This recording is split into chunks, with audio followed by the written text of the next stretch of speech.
Welcome friends, আমরা আগের ভিডিওতে মিউচুয়াল ফান্ডের বেসিক্স নিয়ে আলোচনা করেছিলাম। আজকে আমার এক বন্ধু প্রদীপ দাস লিখেছেন ইন্ডেক্স ফান্ডটা কি মিউচুয়াল ফান্ডে এবং ইন্ডেক্স ফান্ডের কি সুবিধে অসুবিধে সেটা নিয়ে আজকে আলোচনা করব। এই প্রসঙ্গে মনে পড়ছে পৃথিবীর অন্যতম ধনকুবের ওয়ারেন বাফেটের কথা। ওয়ারেন বাফেট বলেছিলেন মিউচুয়াল ফান্ডের ইন্ডেক্স ফান্ডে ইনভেস্টমেন্টটা লং টার্মের জন্যে বেস্ট ইনভেস্টমেন্ট। ওয়ারেন বাফেটের মতো মানুষ, যিনি শুধু ধনকুবের না, যিনি ইনভেস্টমেন্ট বিশেষজ্ঞ হিসেবে পৃথিবীতে পরিচিত, তিনি বলেছেন যে ইন্ডেক্স ফান্ড লং টার্মের জন্যে বেস্ট ইনভেস্টমেন্ট পাথ। তা কথাটা একটু তো নতুন শোনাচ্ছে। আমার যে বন্ধু বলেছেন তিনি নিশ্চয়ই অনেকটা জানেন ইন্ডেক্স ফান্ড সম্বন্ধে, তাই তিনি আমাকে প্রশ্ন করেছেন। কিন্তু সাধারণ বন্ধুদের জন্যে ইন্ডেক্স ফান্ডটা আরেকটু বিশদে আলোচনা করব। What is index in the market? Index is a composition of shares or a basket of shares that represents the movement and performance of the market. অর্থাৎ ছোট্ট একটা উদাহরণ নিয়ে করা যাক। ধরুন আমরা চারটে share, Reliance, HDFC, Infosys, ITC, এর একটা প্রত্যেকটা শেয়ারের ক্ষমতা অনুযায়ী তার একটা ওয়েটেজ থাকে, তার একটা ক্ষমতা থাকে। ধরে নিন ইনফোসিসের 40, এইচডিএফসি ব্যাংকের 30, ইনফোসিসের 20, আইটিসির 10। তাহলে এই যে 100 হলো, এই মার্কেটের ক্ষমতা 100 ধরে নিলাম। একটা মার্কেট, এই চারটে শেয়ার নিয়ে একটা মার্কেট। এবার ধরুন ওই মার্কেটে 100 টাকা ইনভেস্ট করা হলো, তাহলে কি হবে? 100 টাকাটা ডিস্ট্রিবিউট হবে কী করে? রিলায়েন্সের জন্যে 40 টাকা যাবে, এইচডিএফসি ব্যাংকের জন্যে 30 টাকা যাবে, ইনফোসিসের জন্যে 20 টাকা যাবে, আর আইটিসির জন্যে 10 টাকা যাবে। অর্থাৎ এই টাকাটা ডিস্ট্রিবিউট হয়ে যাবে এইভাবে পার্সেন্টেজ হিসেবে। আরেকটু সহজে বলা যাক যে এই যে ইন্ডেক্সটা কেমন? যেমন বিএসসি মার্কেটে সেন্সেক্স বলা হয়। সেন্সেক্স মানে stock exchange sensitivity index, Sensex. Nifty 50, NSC মার্কেটের যে প্রথম 50টা শেয়ার আছে বড় বড় কোম্পানির, তাদের নিয়ে হচ্ছে একটা ইন্ডেক্স নিফটি। এখন বিএসসি মার্কেটে প্রায় 5000 শেয়ার নথিবদ্ধ লিস্টেড, এনএসসি মার্কেটে প্রায় 2000 শেয়ার লিস্টেড। এখন আপনি যদি জানতে চান আজকে মার্কেট কেমন, আমি বললাম রিলায়েন্সটা একটু বেড়েছে, টিসিএস একটু কমেছে, হিন্দুস্তান লিভার একটু বেড়েছে, এলএনটি একটু কমেছে। এরকম করে যদি আমি 2000 শেয়ারের গল্প বলি, আপনার মাথায় কিছুই ঢুকলো না। কিন্তু ওই যে বললাম, ওই ওয়েটেজ অনুযায়ী মার্কেটটা তৈরি হয়েছে। অতএব কে কতটা পড়ছে না পড়ছে ওই প্রথম 50টা শেয়ারের, সেই অনুযায়ী নিফটির ডাউন হলো না ফল হলো সেটা বোঝা যাবে। অর্থাৎ এক কথায় আমি বললাম আজকে নিফটি 1% পড়েছে, কিন্তু এই 1% কী জন্যে পড়েছে? ওই 50টা শেয়ারই কি পড়েছে একটু একটু করে?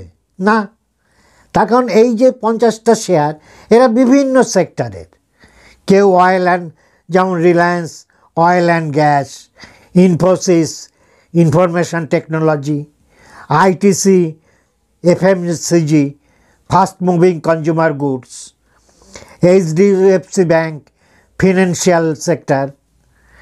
তাহলে বিভিন্ন শেয়ার বিভিন্ন সেক্টরের, সব তো একসাথে পড়েনি। তাহলে আমি ওই একটা শেয়ার বুঝে বুঝে সিদ্ধান্ত নেওয়া খুব কঠিন, খুব বিশেষজ্ঞ হওয়া দরকার। কিন্তু মার্কেটে ওই 50টা শেয়ারের গড় কী হলো সেটা আমার বোঝা খুব সুবিধে, যে 1% বেড়েছে, নয় 0.5% কমেছে, কি 2% বেড়েছে, কি 1.5% কমেছে, এটা সহজে বোঝা যাবে। আর আমার যেহেতু বিভিন্ন শেয়ারে ভিতর রয়েছে ইনভেস্টমেন্টটা, সেই জন্যে গত কয়েক বছর যাবৎ ওয়ারেন বাফেটের এই বাণী শোনার পরে ভারত বা এশিয়া মহাদেশের বিভিন্ন স্টক এক্সচেঞ্জে ইন্ডেক্স ফান্ডের চলটা খুব বেড়েছে। মানে আমরা তো এর আগে বলেছিলাম যে large cap, small cap, mid cap, flexi cap, multi cap, বিভিন্ন শেয়ারের সংমিশ্রণ। এখানে তা না, এখানে হয়তো নিফটি 50, কি বিএসসি 30, কি নিফটি নেক্সট 50, প্রথম 50-এর পরে যে 50টা একটু নিচের দিকে, সেই 50টা নিয়ে একটা ইন্ডেক্স। তাদের মুভমেন্টের উপর আমার টাকা বাড়বে বা কমবে, আমার প্রতিটা শেয়ার বোঝার দরকার হবে না। এবং দেখা যায় যে দীর্ঘমেয়াদে শেয়ার মার্কেট পিছন দিকে যাচ্ছে না, সাময়িক হয়তো পড়ছে, কিন্তু তার বৃদ্ধিটা কনস্ট্যান্ট হয়ে যাচ্ছে। সেই জন্যে ইন্ডেক্স ফান্ডের জনপ্রিয়তা বেড়েছে। এবং দেখা যাচ্ছে ইন্ডেক্স ফান্ডে 12 থেকে 15%, খুব কম হলে 10% রিটার্ন, যারা বড় বড় হাউস এএমসিগুলো রয়েছে, বড় এএমসির ভিতরে আগের দিনে বলেছি এইচডিএফসি,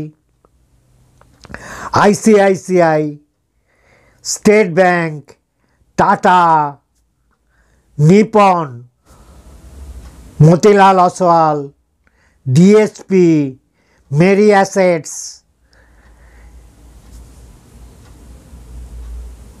পরাগ পারেখ, এরকম অসংখ্য হাউস আছে। আপনি তাদের ভিতর থেকে বেছে নিতে হবে। তাই ইন্ডেক্স ফান্ডের ক্ষেত্রে কি হয়, যেহেতু ওই 50টা শেয়ারই, এইবার আমরা বলবো যে ইন্ডেক্স ফান্ডের সাথে অন্য ফান্ডের কী তফাৎ, ইন্ডেক্স ফান্ডটা কেন প্রেফার করা হচ্ছে। তার প্রথম কারণ হচ্ছে, নর্মাল মিউচুয়াল ফান্ডকে বলা হয় অ্যাক্টিভ ফান্ড। সেখানে ফান্ড ম্যানেজারের বুদ্ধিমত্তা, সে কোন শেয়ার সিলেক্ট করছে, কোন শেয়ারকে ছেড়ে দিচ্ছে, এই সমস্ত সিদ্ধান্তের উপর আমার ফান্ড বাড়বে কি কমবে, ওই মিউচুয়াল ফান্ডটার রিটার্ন কেমন হবে, তা বিশালভাবে নির্ভর করে ফান্ড ম্যানেজারের সিদ্ধান্ত এবং তার উইজডমের উপর। ইন্ডেক্স ফান্ডের ক্ষেত্রে কি, ইন্ডেক্স ফান্ডে আপনার কোনো চয়েস নেই। ওই নিফটির যে ন্যাশনাল স্টক এক্সচেঞ্জের প্রথম যে 50টা, নিফটি 50 যেটাকে বলছি, তাকে ওই অনুপাতেই টাকা খাটাতে হবে। ওই 50টা শেয়ারে যে অনুপাতে ওদের রয়েছে এক্সচেঞ্জে, সেই অনুপাতেই তাকে টাকা খাটাতে হবে। আমি যেমন বললাম ওই চারটের ক্ষেত্রে 40, 30, 20, 10, ওরকম টাকা খাটাতে হবে। তার কোনো মাথার কাজ করার কিছু নেই, যা আছে সেইভাবেই চলবে। সেই জন্যে ইন্ডেক্সের নর্মাল পারফরমেন্স যেমন হবে, আপনার যে ইন্ডেক্স ফান্ড তৈরি করেছে যে কোম্পানি এএমসি, তার পারফরমেন্সও এক পারই চলবে। এবার এটা লাভটা কি, সুবিধাটা কি, ওটাকে বলা হচ্ছে active mutual fund, active fund. তখন সেখানে মানুষকে সিদ্ধান্ত নিতে হচ্ছে, ফান্ড ম্যানেজারকে সবসময় সিদ্ধান্ত নিতে হচ্ছে কোনটা ধরবো কোনটা ছাড়বো, নতুন করে কোনটা কিনবো। কিন্তু এখানে ফান্ড ম্যানেজারের কোনো ভূমিকা নেই, মার্কেটে ওই স্ট্রাকচার যা আছে সেই অনুপাতেই টাকা খাটাতে হবে, তার কোনো বুদ্ধি খাটানোর কোনো জায়গা নেই, ওটা আমি আপনি সবাই পারবো। সেই জন্যে এখানে লাভটা কোথায়, এখানে এক্সপেন্স রেশিও যেটা বলা হয়, নর্মাল মিউচুয়াল ফান্ডে যেখানে 1 টাকা 20 পয়সা থেকে 1.5 টাকা এরকম পার্সেন্টেজে এক্সপেন্স রেশিও নেয়। ধরুন 100 টাকা আমি ইনভেস্ট করলে 1 টাকা কি 1.5 টাকা আমার এক্সপেন্স রেশিও কেটে নেবে। প্রতি সিপ যদি আমি 1000 টাকা করে দিই তাহলে 1000 টাকায় 10 টাকা কি 15 টাকা কেটে নেবে এক্সপেন্স রেশিও। কিন্তু ইন্ডেক্স ফান্ডের ক্ষেত্রে সবচেয়ে বড় লাভ, ওটা যদি 1 টাকা 20 হয়, এটা শুধু 20 পয়সা। তখন এখানে তো তার ব্রেন টিম অ্যানালিসিস রিসার্চ কিছু করতে হচ্ছে না। মার্কেটে এনএসসি বা বিএসসি মার্কেটের যে ইন্ডেক্সে যেভাবে যে অ্যালোকেশন করা আছে, ধরুন এনএসসি মার্কেটে কিছু বছরখানেক আগে ইয়েস ব্যাংক ছিল, ইয়েস ব্যাংকের পারফরমেন্স খুব খারাপ হয়ে যায়, তার শেয়ার ক্যাপিটাল ভ্যালু কমে যায়, যার ফলে ক্যাপিটালাইজেশন কমে যাওয়ার ফলে সে বেরিয়ে যায়। 3 মাস অন্তর এরা অ্যানালিসিস করে কে ঢুকবে কে বেরোবে 50টার ভিতর। কেউ খুব ভালো পারফরমেন্স করে বড় হয়ে উঠলো, তার শেয়ারের দাম খুব বেড়ে গেল, তার মার্কেট ভ্যালু প্রচুর হয়ে গেল, সে ঢুকে যাবে। যে অপেক্ষাকৃত 49 বা 50-এর নাম্বার আছে সে বেরিয়ে যাবে। যেমন ইয়েস ব্যাংক বেরিয়ে গেছিল, অন্য একটা স্ক্রিপ্ট ঢুকেছিল। সঙ্গে সঙ্গে ইন্ডেক্সের ফান্ডের যারা আছেন তারাও সঙ্গে সঙ্গে সেই শেয়ারটা ছেড়ে দেবে যেটা ইন্ডেক্স থেকে বেরিয়ে গেল। তারপরে পরিবর্তে এ বেরিয়ে গেল, বি ঢুকলো, তাহলে সেও এটা বেচে দেবে, বিটাকে কিনবে। এর কোনো বুদ্ধিমত্তার কাজ নেই, এটা এক্সচেঞ্জ যা করবে ও সেই অনুযায়ী ওর টাকাটা লাগাবে। তাহলে এখানে কি হচ্ছে, আপনি 20 বছরের জন্য যদি টাকা রাখেন, কি 15 বছরের জন্য, কি 10 বছরের জন্য, তাহলে 1% হারে আপনি এমনি বেনিফিট, আপনার রিটার্ন 1% এমনি আপনার রিটার্ন বেড়ে যাচ্ছে। অতএব 10-12 হওয়া কোনো বিষয় না। তাহলে আমরা ইন্ডেক্স ফান্ডটাকে বলছি প্যাসিভ ফান্ড, তার কারণ এখানে কোনো অ্যাক্টিভ অ্যাকশান নেবার কিছু নেই, গদে ফেলে কাজ। আর এক্ষেত্রে আপনার সিদ্ধান্ত নিতে, আমরা যারা নতুন বিগিনার তাদের পক্ষে এটা কী সুবিধে যে আমার 1000টা আমি মাল্টি ক্যাপে রাখবো, না ব্লু চিপে রাখবো, না মিড ক্যাপে রাখবো, না মাল্টি ক্যাপে রাখবো, না ফ্লেক্সি ক্যাপে রাখবো, না স্মল ক্যাপে রাখবো। এই যে সিদ্ধান্ত, কোন কোম্পানি কেমন রিটার্ন দিচ্ছে, তার ট্র্যাক রেকর্ড কী, এত কিছু অ্যানালিসিস করা, এই বিষয় তো আমাদের ক্ষেত্রে খুব সমস্যা। আবারও আজকে আমি বলছি যে আমি থিওরিটিক্যালি একজন সিনিয়র ব্যাংকার হিসেবে জানি, তাই সেটা আপনাদের সাথে জীবনের শেষে শেয়ার করতে এসেছি। কিন্তু আমিও অসংখ্য ভুল করেছি। আমাদের শিক্ষা ব্যবস্থা এমন যে হাতে কলমে কোনো শেখানো হতো না কিছু।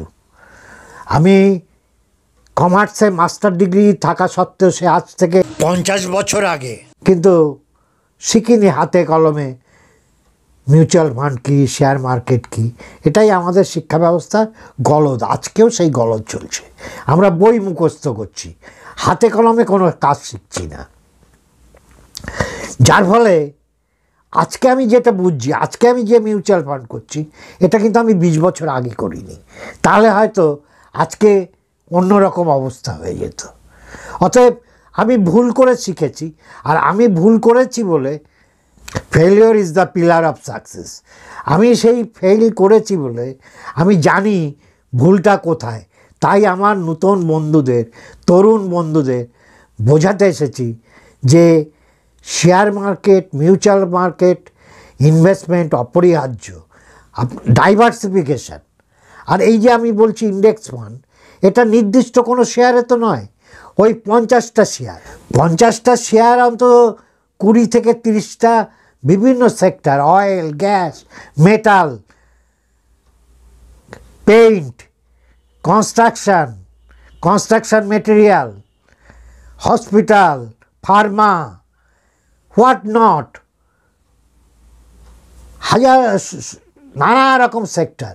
অর্থাৎ আপনার টাকাটা বিভিন্ন শেয়ারে, মানে বিভিন্ন সেক্টরের শেয়ারে। তবে ইন্ডেক্স ফান্ডে এমনও আছে সেক্টর ওয়াইজ ইন্ডেক্স ফান্ড হয়। ইন্ডেক্স ফান্ডের ভিতর তফাৎ আছে। সবচেয়ে জনপ্রিয় হচ্ছে নিফটি 50 ইন্ডেক্স, তারপরে আছে নিফটি 50 নেক্সট 50 ইন্ডেক্স, মানে ওই 50-এর পরে 51 থেকে 100 পর্যন্ত যে শেয়ারগুলো আছে সেগুলো দিয়ে একটা নিফটি 50 নেক্সট 50।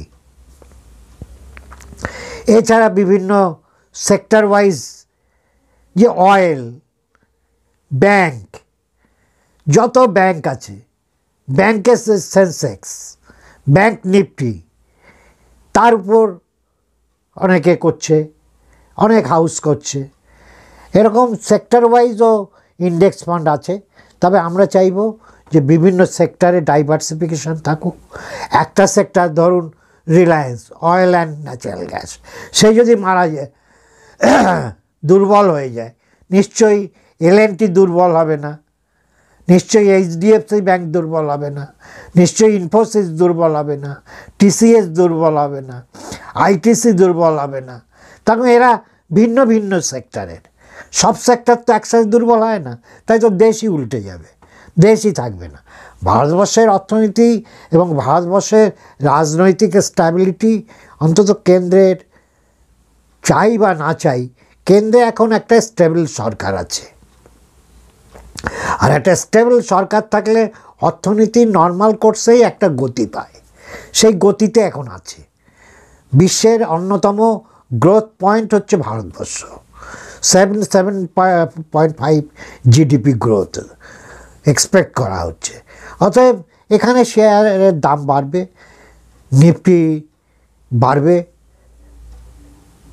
অতএব ইন্ডেক্স ফান্ডে আমরা ইনভেস্ট করতেই পারি।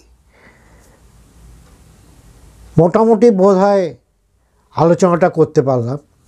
তবে আবারও আমার বন্ধুদের বলা যে আপনারা যত পারেন, তরুণ বন্ধুদের, আমরা যে ভুল করেছি, আমার মতো আমার সাথে যারা চাকরি করেছে বেশিরভাগ 80ভাগই এসব জানতো না, এসব করেনি, কোনো দ্বিধা নেই বলতে। আমি তো তবু কমার্সের ছাত্র, ক্যালকাটা ইউনিভার্সিটি থেকে 1972 সালে M.Com করেছি, কিন্তু হাতে কলমে শেয়ার বাজারে কাজকর্ম দেখিনি। শিক্ষা তো ওই বই, মোটামোটা ইংরেজিতে বই পড়েছি, পাস করেছি, ভালো রেজাল্ট করেছি, ব্যাংকে বড় বড় পদে চাকরি করেছি, তাতে কি হবে? বাস্তব জ্ঞান হয়নি। সেটা এখন অবসর সময় পড়াশুনো করে আর কাজ করতে করতে, চাকরি করতে করতে শিখেছি। তখন তো সময় চলে গেছে, স্বর্ণযুগ চলে গেছে। তখন ওই রেকারিং ডিপোজিট আর ফিক্সড ডিপোজিট ছাড়া আর কিছু বুঝতাম না।